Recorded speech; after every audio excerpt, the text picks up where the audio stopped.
We will call the Charter Revision Commission meeting to order. My first item of business is approval of the minutes of the October 28th, 2008 minutes. Do I have a motion to approve? So moved. Second? Second. All right. Those in favor say aye. Aye. Opposed? Motion carried. The next item is public input. I see we have a visitor with us today. Would you like to make a presentation? No. Okay. All right. We were kind of hoping you would, but. Well, I wasn't clear. I was just asked to be here, but it wasn't explained to me that I was expected to present it. Yeah, I think, Sue, we were talking about combining the elections. Maybe that was the reason. It's actually What's that? It's actually under old business on your agenda. Yeah. You would ask if she'd be here. Yeah, right. Okay, well, let's, we'll wait for that item. Next is old business. First of all, discuss the tour of the Minnehaha County Jail. I think that several tours we've been on have been very helpful to understanding the city and how it operates. And we were talking about trying to arrange for a tour of the county jail. So is everybody still up to that? Yes. It's fine. Okay. I have talked to the mayor's chief of staff, and they're working on arrangements. Okay. Probably, obviously, after the first of the year. Okay. All right. Okay.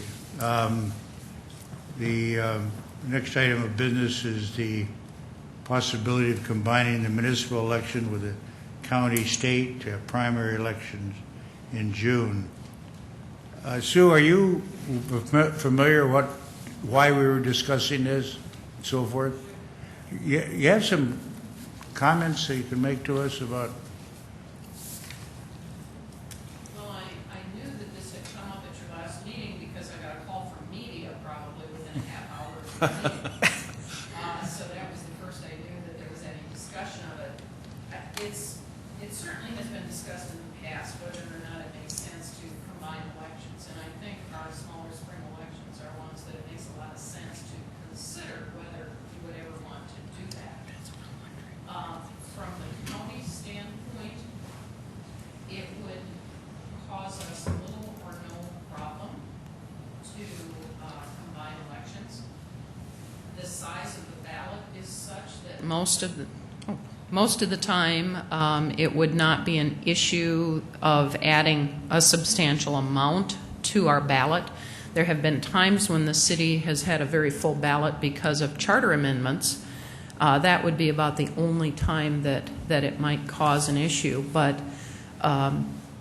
any additional costs with ballot printing would be more than offset by the savings of less election workers, not having to rent polling places twice, all the incumbent costs. We already have a long history of combining city and Sioux Falls School District elections. Those elections, of course, do not have the same boundaries exactly. But the fact that the precincts we use are the same ones as the City of Sioux Falls uses means that it's pretty easy to combine them. One factor to take into account, of course, is the fact that you are also would also be combining with Lincoln County, and so that would need to be discussed. The one time we have had a combination such as this is in April of 2001. There was a special state election called, and we combined it with a Sioux Falls School District election. That was an odd-numbered year, and so the city was not involved. What we did in that case is the Minnehaha County precincts were run just as they always are, with some small adjustments for those right outside the city limits. Well, and now we have some inside the city limits where there are people who might be in the Sioux Falls School District and not in the city, or vice versa. But what we did in Lincoln County at that time, there were still a relatively small number of voters. They wanted to bring all the ballots here to downtown Sioux Falls to count them for the school district election. And so for the Lincoln County precincts, they actually had 2 tables, 2 election boards. And so when voters went in to vote, they would first go to the table for the Lincoln County election, the statewide election, and then those in the Sioux Falls School District would go on to a second table, be given a school district ballot. And so those ballots came back here, the statewide ballots went to Canton. That one would be a little more complex now. It would involve coordination with the Lincoln County auditor, but I do not think it's an insurmountable problem. Clearly, you're going to save money by having the election this way. I believe a city election probably runs in the neighborhood of $25,000 to $30,000. A county primary election runs about $35,000. Most of the city costs would be saved if there was a combination. So from an election administration standpoint, I see very little problem with combining. The bigger issue, of course, is the philosophical one. A county primary election is a partisan election. A city or a school board election is not. Do we want to combine them? Now, we again have a history of that. We have nonpartisan judicial elections on both the primary and the general election ballot. Some people feel that those offices get buried in the bigger elections, as they sometimes do. However, the primary election often is a pretty low turnout, pretty quiet election. In many cases, the city contests would be the big name, high publicity races on there. It might improve turnout for the primary election. It might benefit the county election to combine with the city. But philosophically, you still have that issue, partisan, nonpartisan. That is one that, as an election administrator, is beyond my realm of giving an opinion on, just to point out the issue to you. Those are my thoughts on it. I'm certainly available to respond to any questions, but that's all I could think of. Well, Sue, you said right now you combine the school board elections with the county. We did once in 2001 when it so happened that there was a statewide special election. We combined, and that also happened to be the time when we had a referendum on tearing down the Coliseum. And so it was just a natural to combine all those into one. That worked very well.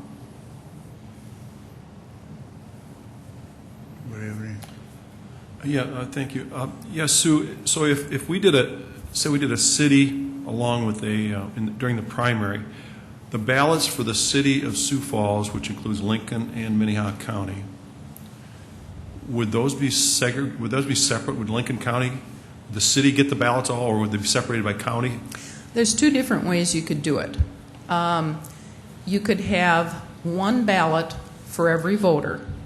In that case, all races that the voter is eligible to vote on would be on their ballot. So in Minnehaha County, in every precinct, you would have a Democrat ballot, a Republican ballot, if there are any primaries in either parties, and a nonpartisan ballot.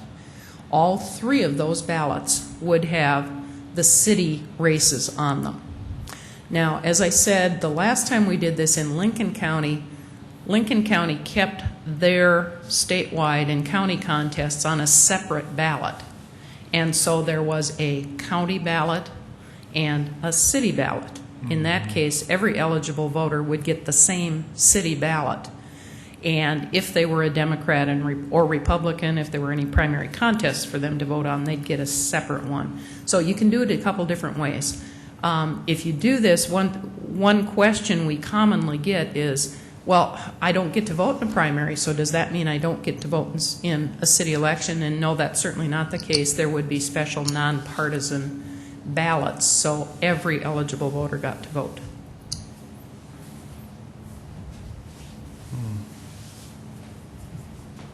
If you had separate ballots, well, there wouldn't be a primary then for the, yeah, there would be a primary for the school board too, wouldn't there?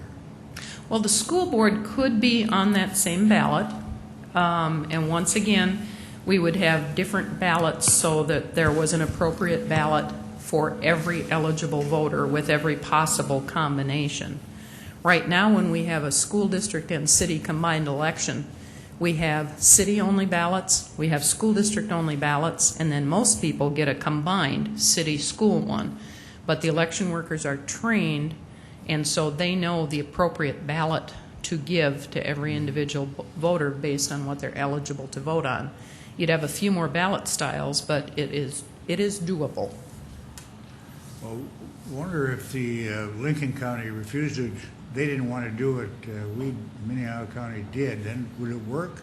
Or would Lincoln have to also be? What you would do then is have to have an agreement with Lincoln County to hold a simultaneous election.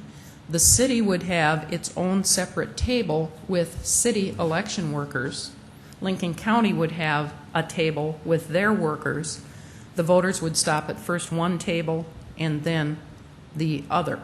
Now, this happens commonly.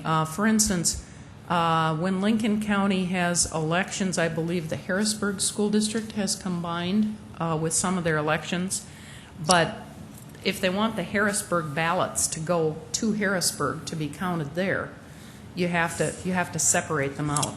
We've also done combinations, for instance, with the Baltic School District. That one in 2001, we actually combined with, I believe, 6 different school districts and cities.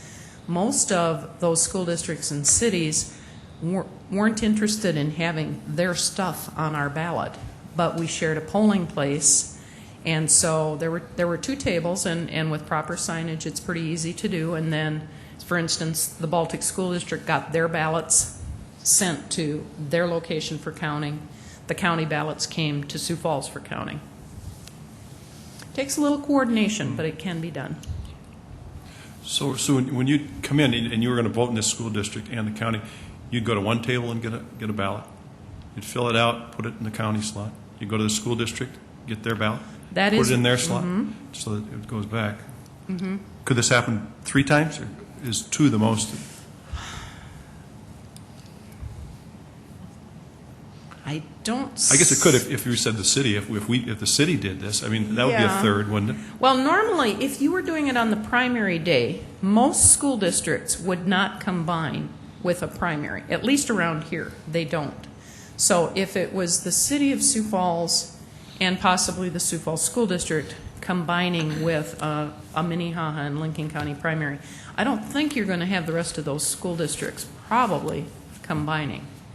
I know in Minnesota it happens, but there it's all on one ballot. I think you would reach a point where you would say, no, we aren't going to have all these different tables. You either buy into this, everything's on the same ballot, and it is counted at one central location, or you can have your own election at a different time. Well, maybe that's why Minnesota can't come up with a senator right now. Yeah, and the scary thing is they combine a lot of those things all onto their general election ballot. And then they find ballots later. Well, you can't, the district for, say, a legislative district is different than a school board district, right? And a city And a city. district. How many different? Within the city, however, our precincts are very nicely laid out.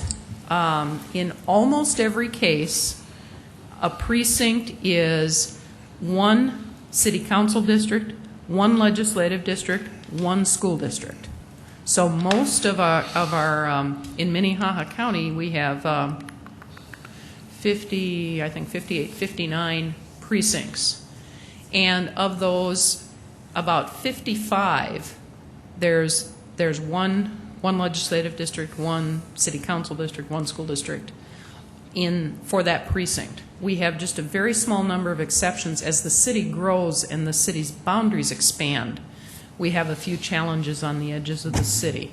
But for the most part, it's not that complicated because the different boundaries, as much as possible, are drawn right along the precinct boundaries. Do you think of, what, say around 30,000, or what's your best estimate? Well, if we combined county with the city election, I mean, you said it would cost about probably 35,000 of that, of course. Well, I'm thinking of my elections cost about 35,000. The city portion of that would be maybe 30. that would be, the part that might be split. When we have done splits before, the city has paid a proportional share of the expenses within the city. The county covers the entire cost for any precincts and any cost outside of the city. So you're saving the rent, like you mentioned, on the facilities, but it sounds like you still need people. If you're going to two different tables, you're still going to have to hire people. That's not going to happen at too many places, though. Oh, okay. At most places, you would only have one table of election workers. Sue, did I understand you right, that there would have to be then different kinds of ballots? In fact, you'd have to have one generic ballot with no primary persons on it at all, right? For those independent or That is correct. Green Party voters or whatever. At every precinct, you would need to have a city-only, nonpartisan ballot. And then, of course, if you have different city council districts, you would have different ones of those around. Now, for a typical primary, we have anywhere from 8 to, I think the most we've had is 19 ballot styles. And so this is not unusual for us to have quite a few. For a typical city school district election, you will have as many as, 8 or 9 right now, just because of combining the city and the school. But that's something we're very used to doing. Primaries and city elections typically have quite a few ballot styles, and that having been said, I think one of the driving forces here behind the person or persons who are interested in this potential change is ultimately to seek higher voter turnout. Now, you said, and I think that would be consistent with what my recollection is for primaries, that that's not a very high turnout, especially in what I would say the off year. Because here, if we make this change, if the Charter Revision Commission proposes this change, it would be on the ballot in 10. The first time it would take effect would be in 2012.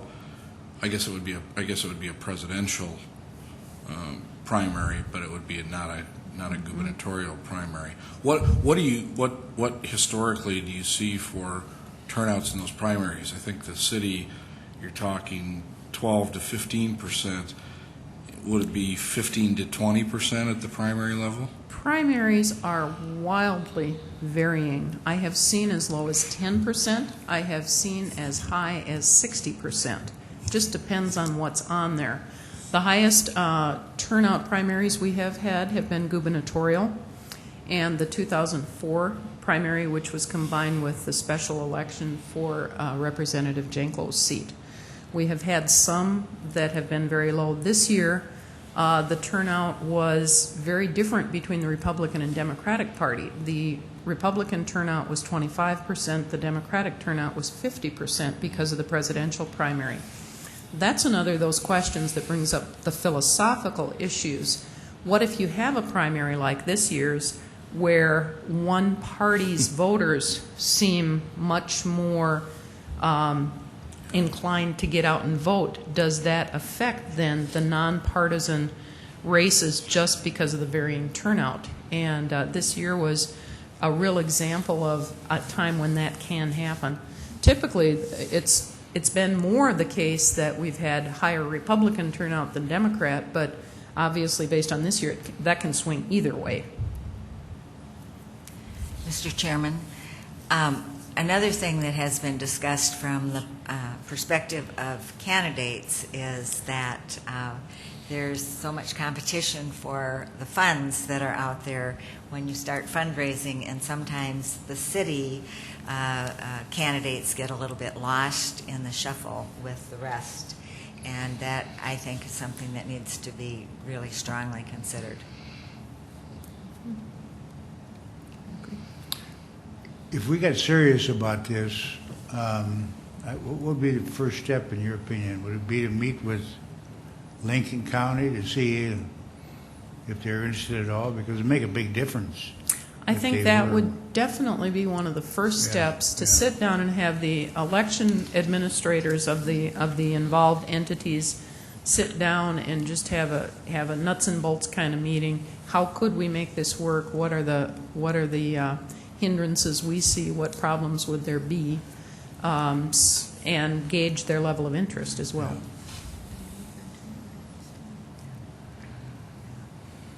Well, it's the one issue we talked about last time, which affected most of us, was combining a partisan with a, but I don't know, you say the judges are on there now. That's non-political.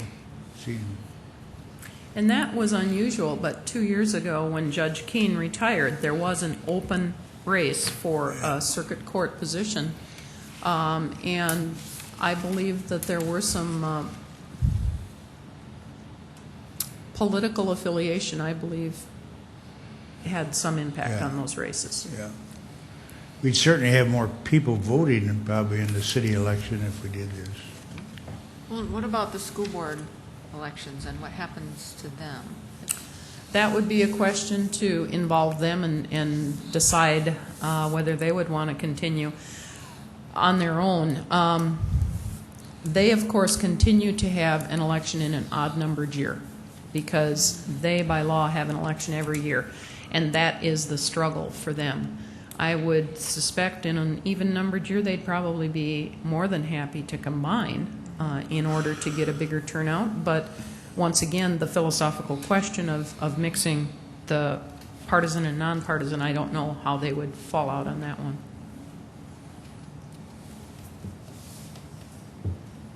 What are the wishes of the committee? You want to pursue this?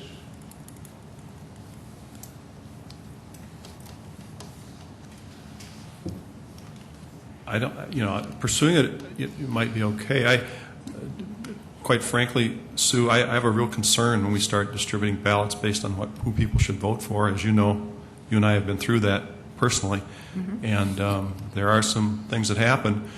And I do know that on recount, Lincoln County had a similar problem, especially on absentee ballots, on a number of them. So, losing by 13 votes does not put me in position to say, yeah, I think we can distribute ballots properly. I really have a lot of serious questions about that. I have more concerns about the political aspect of keeping the municipal elections completely non-political and away from politics, and I think this leans that direction. Sue, I'm curious, would it cause any confusion for your workers in explaining to people? You get people walking in, I assume, just about every day, and as you get closer to a primary, I'm just trying to think of how that explanation would go. Now, can I vote in the primary? I'm registering as an independent. Can I vote in the primary? Yeah, sort of.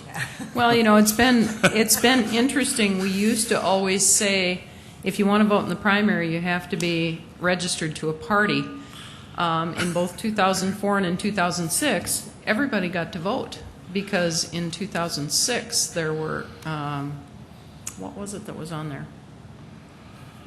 There was a referred issue, I think, from the state.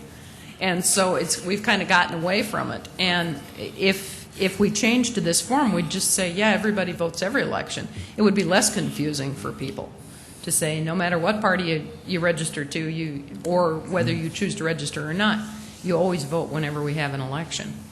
But it wouldn't take away all the confusion that people have about primaries, certainly.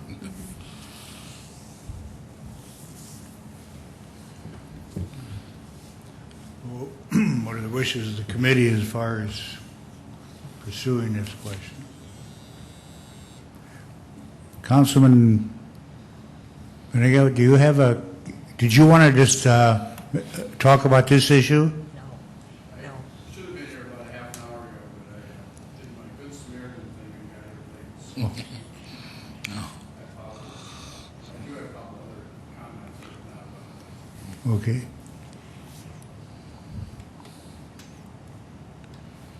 Any further questions of Sue? Thanks so much coming out on this stormy day, Sue.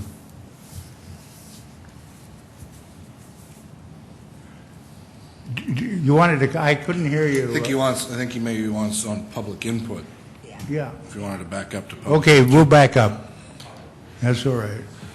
Dick, I just comment on this. Dick, I would just comment on this issue. I think we probably should pursue it with Lincoln County and just see it through, because it's not an issue that's going to go away, rather than just saying we ought to table it now. That'd be my recommendation. Your recommendation to contact Lincoln County and see what their reaction is? Yeah, and if maybe they would appear as Sue did, and we could discuss it. There probably are some things in here that we really aren't seeing yet, because it does become a very complicated issue.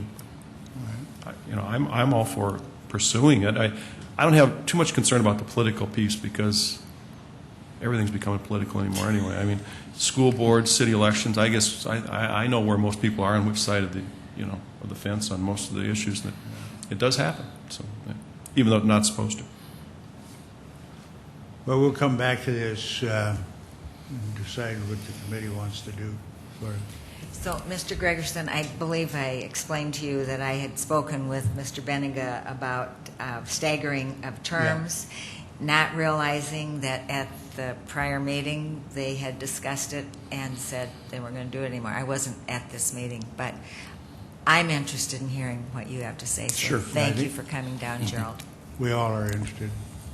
I'm usually a couple weeks behind everybody else anyhow. So, Gerald Benninga, and I live at 4205 South Lewis. And first of all, thank you for your service to the community. As this commission, obviously, all of us get to appreciate the volunteers in this wonderful community more often than we acknowledge, and we want to let you know that we do appreciate your help. Two things. Number one is I firmly believe that staggering every 2 years would be a good idea, and from my personal observation and from my personal experience, I think it takes at least one cycle, sometimes 2 cycles of a budget year, if you will, or an election year to understand the whole process, so you know all the details of what happens in a 12-month or 24-month period of time. I think and obviously there could still be some fallout with this, but if you did it every 2 years instead of every 4, you wouldn't possibly have 4 new people that would run or be elected at the same time who would have that learning experience, would have to go through that year or 2 years of learning time and have a 50%, quote, educational process in that 8-person or even 9-person city council. And again, that's my personal observation, my personal experience. I think also when people have limited accounting backgrounds, it even takes a little bit more time than that, frankly, because the budget is complicated. The terms are different, and it does take some time because government accounting is not that simple, and it sometimes doesn't make sense to us who have accounting backgrounds. The other thing that I'd like you to consider is, in my own personal experience, I didn't have a significant problem, but I've heard from other people that do, that when you run in a district, you're responsible for 200 signatures plus to get your name on the ballot. That's the same number that you need at large position. I think that the district numbers should be reduced to a smaller number. I'm thinking anywhere from 50 to 100 rather than the 200. And I believe, again, the reason for that is you got multiple people in a smaller district who need the same number of signatures to get up and running. It's the same kind of issues with sometimes the fundraising. It's difficult to go outside of your district and ask for funds to support a candidacy or a candidate. And I think if you could limit that process, it would be extremely helpful to some of the newer candidates, frankly, that would be interested. And I'd be happy to answer any questions if you have any concerns or questions about that. Well, if you're running at large, do you need to get signatures in every district? No. You think you should have to? I frankly think that would be a good idea. I'm not so sure how that might take some additional administrative support, and that might be a hassle for people to understand. I think the biggest issue is when you run for any office, people don't understand that if you signed one petition, you can't sign somebody else's. I hear that all the time. I think that it's a good idea philosophically, Mr. Gregerson, but I think that from an administrative standpoint or from a clerk standpoint, to go through and make sure you've hit every district would be kind of tough. You know, there has been talk about putting that rule into effect regarding initiatives and referendums, particularly on the state level. Right. But that's probably a little different, isn't it? Yes, it is.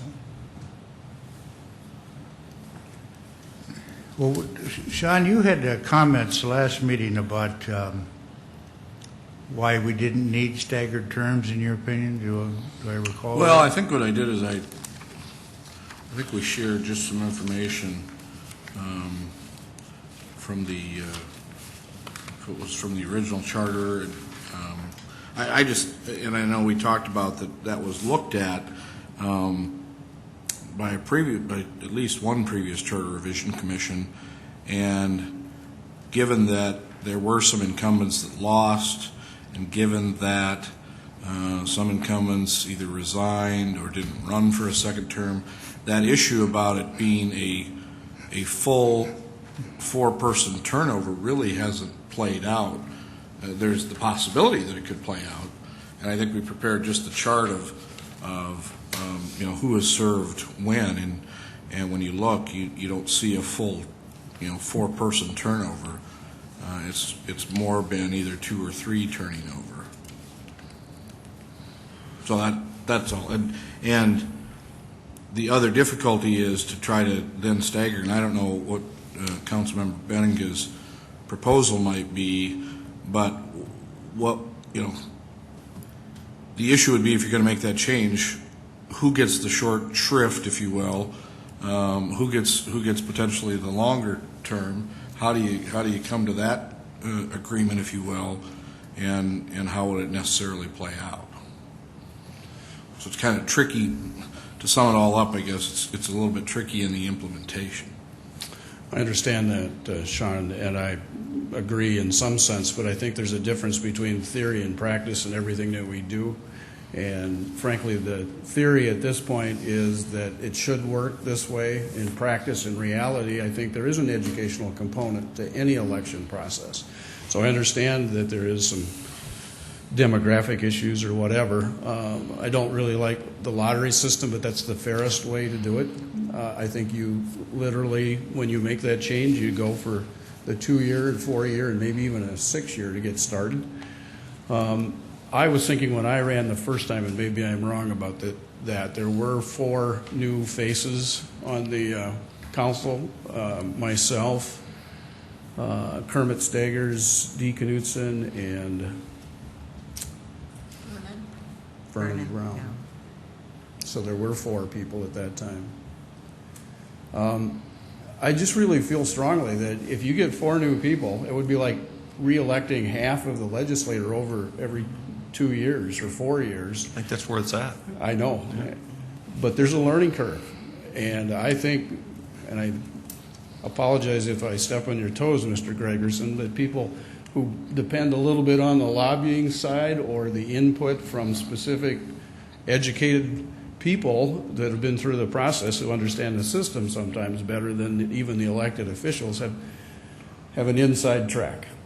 And I think it's important that we consider that. And I understand that it's not the easiest thing to do, but I think from a fairness standpoint, you have to consider that.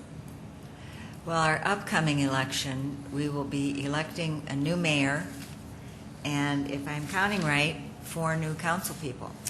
That's correct. That's exactly So right. that will be 5, Yes, that's true. unless one of you council people become mayor.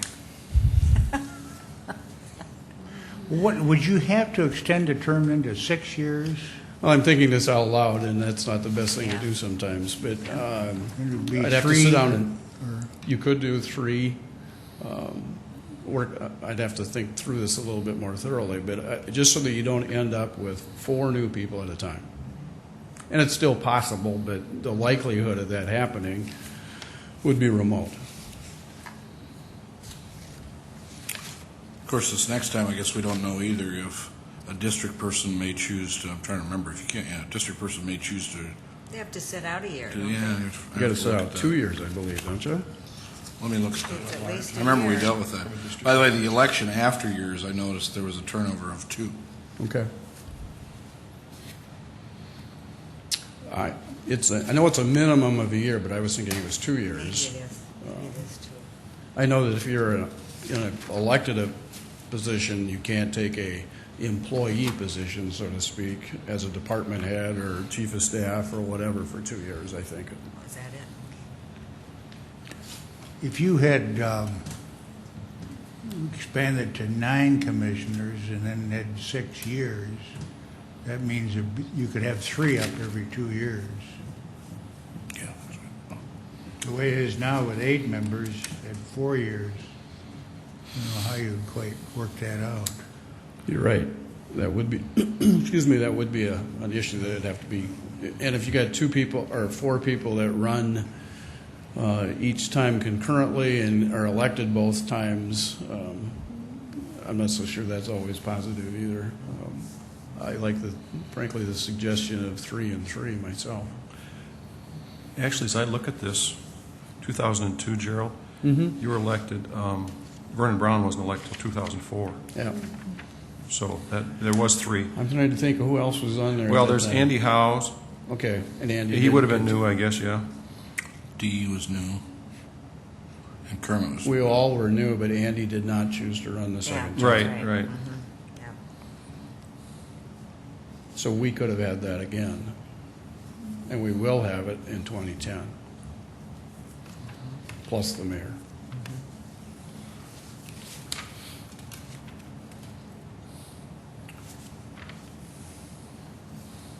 You have any idea what the rest of the council people think about this? I mean, have you haven't talked fo- to them at all? I haven't floated that flag, so to speak. So I would be happy to do that. They might be insulted if I think that sometimes it takes a year or 2 years before they become up to speed, but I think the reality is that it does take that long. Oh, sure, I think so. Well, we can bring this subject back up. We're not, Yeah, but he'd been on. Yeah.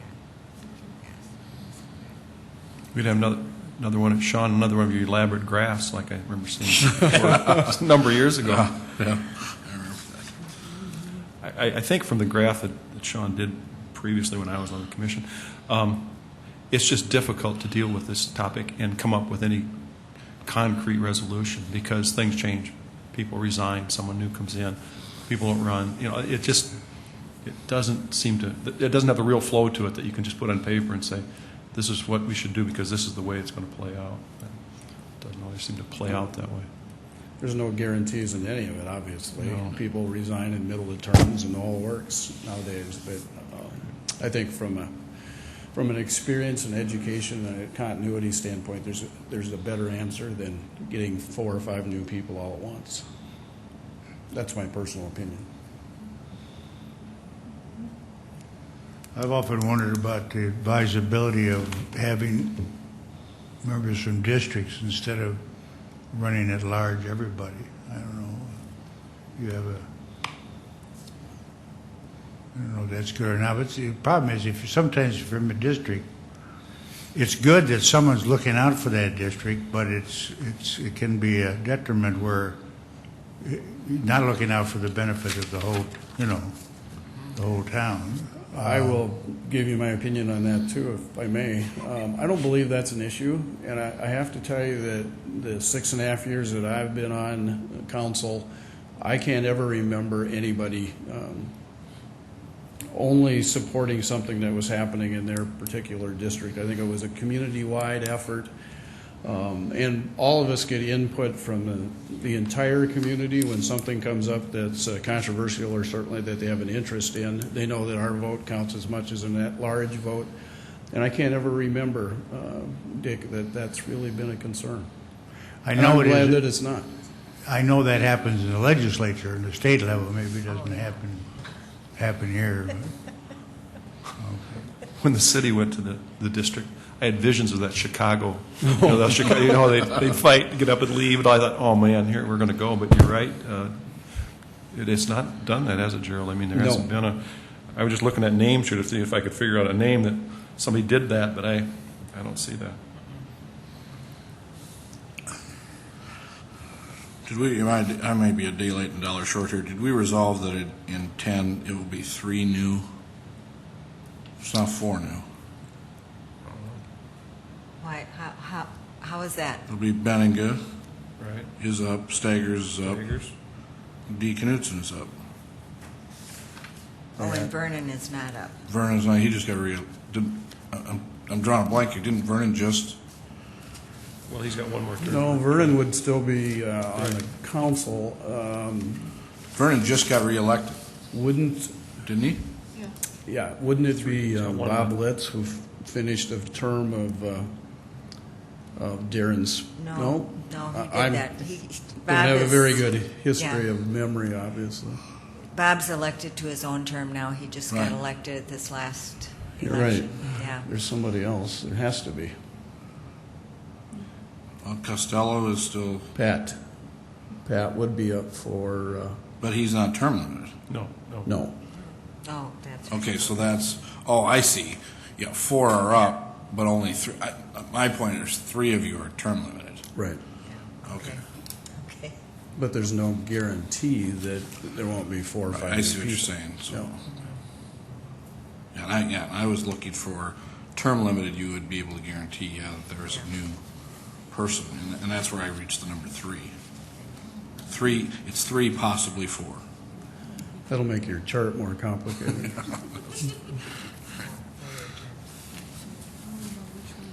Well, you want to bring this subject back up? Or, I think there's some merit. Well, it might be helpful if some other council people would come and voice their ideas, opinions, whatever. I would be happy to bring that to the next informational meeting we have in January. You know, we're off for a couple of weeks now at Christmas, but and see if in fact they were interested in expressing their opinion about that and why they feel what they feel. If that's appropriate, you don't have another meeting till, We don't have any more. No. We don't have anything set yet, okay. but we always like to have people come. I'm sure you do. And I apologize again for being late today. Sue did fine. We just moved her right into that spot there, so. I do have a question on the signature piece, Gerald. Mm-hmm. You commented about the 200 signatures. Did you have a thought or recommendation on what you think would be reasonable? If I'm right, school board's 50? 20. Legislature's 50. Well, it's a percentage. Mine was 50. Oh, yeah, it could be, that's right. But 50's, I think, kind of generally, most districts are about 20,000 I think people. 20 is too small. Yeah, 20 is too small. I would say 50 at the minimum, and I'm comfortable with 100. I just think 200 is It's a lot, pretty you know. difficult in a small district. You're speaking only of the district piece, not the at-large. Right, the No, at-large the is at-large. 200, and 200 in a city the size of Sioux Falls should not be that hard to get. And the mayor should be 200 Yes. signatures as well.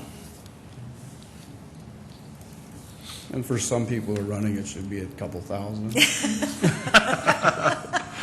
Yes. Well, I find this interesting, Gerald. I was making notes of Gerald. He wants to do something with the terms. The first word I put is stagger terms every 2 years. I thought, staggers? I'm not going there. Yeah, I don't. Better not.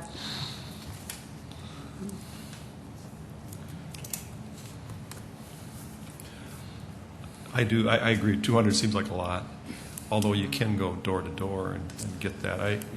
Sean, our experience is you've got to find out which party people are before you can get the signatures on the other when you're in a political piece. I'd like to suggest that be something that we propose to the commission as a, Yeah, no, I think that's a as good a idea. change. The number of signatures. Right. For a district. Yeah, Correct. Yep. yeah.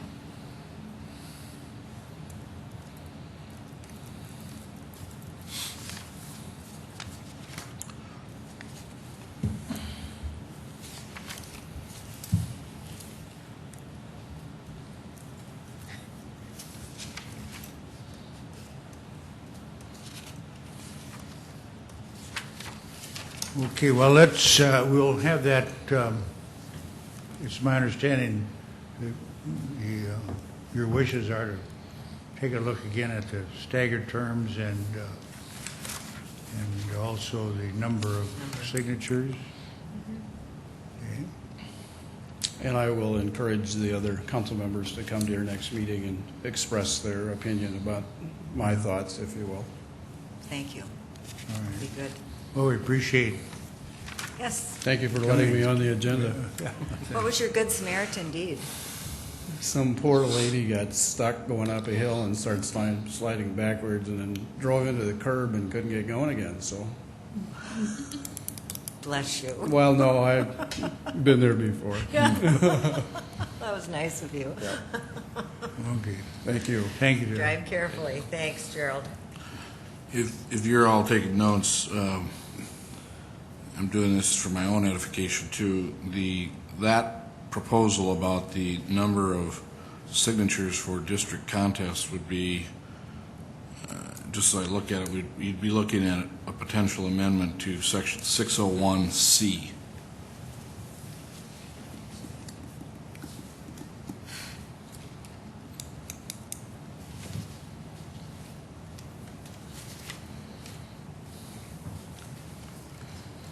Okay, so we have the, to be sure we're clear, we have the staggered terms, the number of Thank you, signatures Sue. required, See you later. and also then the combined elections. We'll start that by arranging for a meeting with someone from Lincoln County. Yeah, we'll make a note to contact Lincoln County auditor and have he or she present, and then it will be, so everybody's clear, we'll have them available to answer questions at a certain time of the meeting. And then the tour of the jail we've got. And Sean, since the issues are unrelated, would it be possible just to bring us the proposed, regarding the signatures?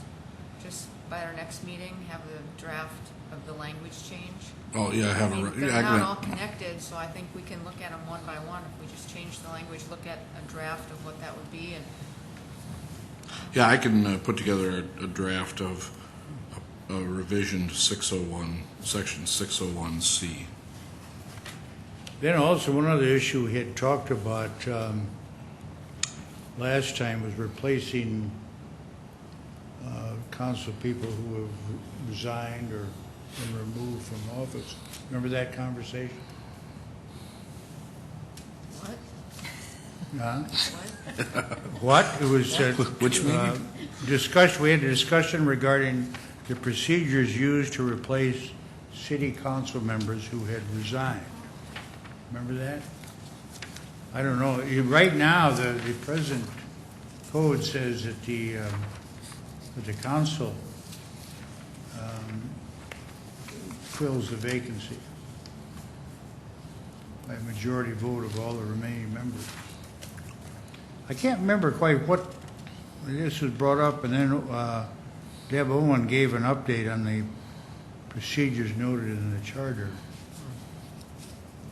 Has there been any problem with that, Sean, that you know of? Not that I'm aware. Yeah, you must be talking about 206, All right. section 206D. Yeah. All right, now, we have a hard and fast rule that we do not go over an hour.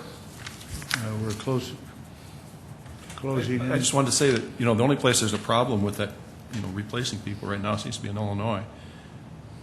With the governor. Yeah. I was thinking, as you said that, I thought, well, would you propose that the mayor appoint? And I thought, no, we wouldn't want to do that. It's a valuable seat. Yes, right. I guess it is. That's what sure appears that way. But what do you think? Going to an election? Well, I suppose one, have a special election, but I don't know, then, do we want that in the city level? It's kind of an expensive proposition. Yeah. Well, that was the case when Darren Smith resigned. He resigned with, I believe it was 18 months left in his term. And there were a number of people, yours truly included, who placed our names for consideration. I had said I would not run for reelection because I feel by getting an appointment, you are an automatic incumbent, and Bob Litz indeed did get reelected. So I think that a special election is expensive, but I had many people in our district expressing to me that they wanted to vote on who was replacing Darren Smith. So, Or you could say, I mean, you wouldn't have, let's assume you had 3 months left on the term. You wouldn't have to have, just like we do with the Senate and the House. It depends on when the next general election, if you wait or not. If it's early in the term, then you go ahead and have a special election. well, I don't know. But More at the discussion. state level, it's an appointment by the governor. Is it? Yeah, but I think, Before any impeachment proceedings. Yeah, right. I guess I would just say the chief executive usually is the one that makes the appointments, I guess. but I think, I'm not sure in the Senate, in the House, so you have to have don't you have to have a special election for House of Representatives if it's, You mean at the federal level, national level? I think that's a constitutional thing. Of course, we went through that with Jane. I think it does call for an election. I don't think that the governor here could appoint a senator or a member of Congress. well, I think the governor appoints the senator. You think so? Why would you appoint a senator and not a House of Representatives? Well, because the Senate, the states control really how a senator is elected. It was part of the compromise. But the House of Representatives are a little different. I think that was because it's the of the historical people. reason. Well, I may be wrong. I wasn't aware of that. But well, okay, we've